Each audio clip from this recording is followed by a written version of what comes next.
নমস্কাৰ শ্ৰদ্ধাৰ শিক্ষাগুৰুসকল প্ৰাথমিক শিক্ষা বিভাগৰ দ্বাৰাই ডিৰেক্টৰ অফ এলিমেণ্টাৰী এডুকেশ্যন বিশেষকৈ মিছন ডিৰেক্টৰৰ পৰা এটি গভৰ্ণমেণ্ট অৰ্ডাৰ প্ৰকাশ পাইছে আৰু এই নিৰ্দেশনাটোত বিশেষকৈ 1281খন পূৰ্বৰ এমই মাদ্ৰাছাক এমই বিদ্যালয় নামেৰে নামাঙ্কিত কৰি সংশ্লিষ্ট বিদ্যালয়সমূহৰ তালিকা প্ৰকাশ কৰিছে। প্ৰকাশিত তালিকা অনুসৰি ধুবুৰী জিলাত সৰ্বাধিক আটাইতকৈ বেছি সংখ্যক প্ৰায় 270খন পূৰ্বৰ আৰু এমই মাদ্ৰাছাক এমই বিদ্যালয়লৈ ৰূপান্তৰ কৰা হৈছে।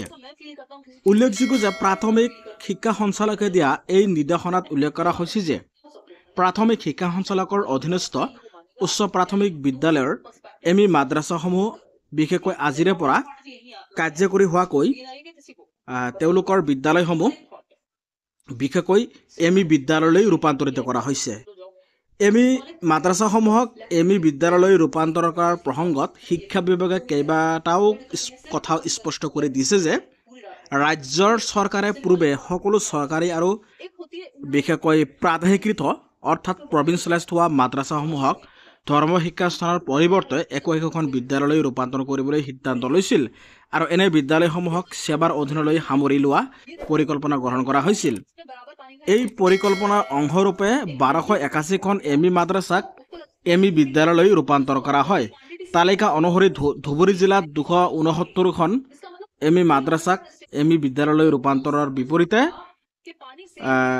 সৰ্বাধিক 165খন আৰু বিশেষকৈ বৰপেটাৰ তৃতীয় সৰ্বাধিক 158খন এমই মাদ্ৰাছাক ৰাজ্য চৰকাৰৰ অধীনস্থত সাধাৰণ বিদ্যালয় ৰূপান্তৰ কৰা হৈছে। বজালীত 13খন, বিশ্বনাথত 1খন, বঙাইগাঁও জিলাত 63খন, কাছাৰত বিশেষকৈ 47খন আৰু দৰং জিলাত 42খন, গোৱালপাৰাত 199খন, গোলাঘাটত 2খন, হাইলাকান্দিত 86খন, হোজাই জিলাত 35খন, যোৰহাট জিলাত 1খন, কামৰূপ মহানগৰ জিলাত 1খন আৰু কামৰূপ গ্ৰাম্য জিলাত 57খন এমই মাদ্ৰাছা বন্ধ কৰি দি এতিয়াৰ পৰা এনে বিদ্যালয়সমূহক বা মাদ্ৰাছাসমূহক শিক্ষা বিভাগৰ অধীনস্থ সাধাৰণ বিদ্যালয় হিচাপে স্বীকৃতি দিয়া হৈছে।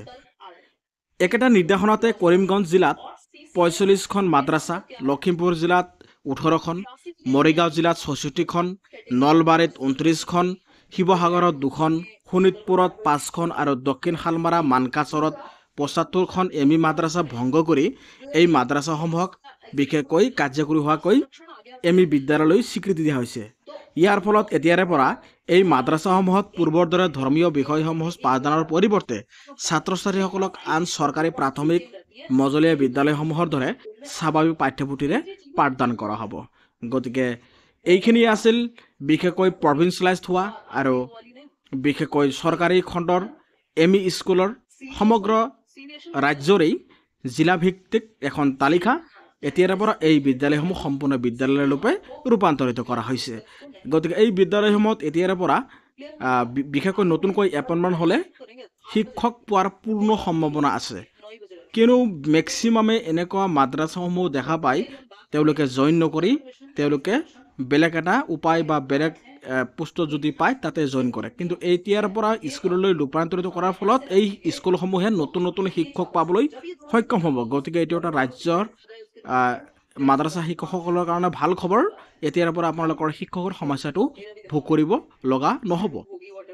শ্ৰদ্ধাৰ শিক্ষাগুৰুসকল, আপোনালোকে আমাৰ এই চেনেলৰ জৰিয়তে বিশেষকৈ প্ৰভিন্সিয়েলাইজড হোৱা টিউটৰ শিক্ষক আৰু অন্যান্য শিক্ষকসকলৰ অফিচিয়েল নটিফিকেশ্যন অৰ্ডাৰসমূহ সময়মতে পাই থাকে।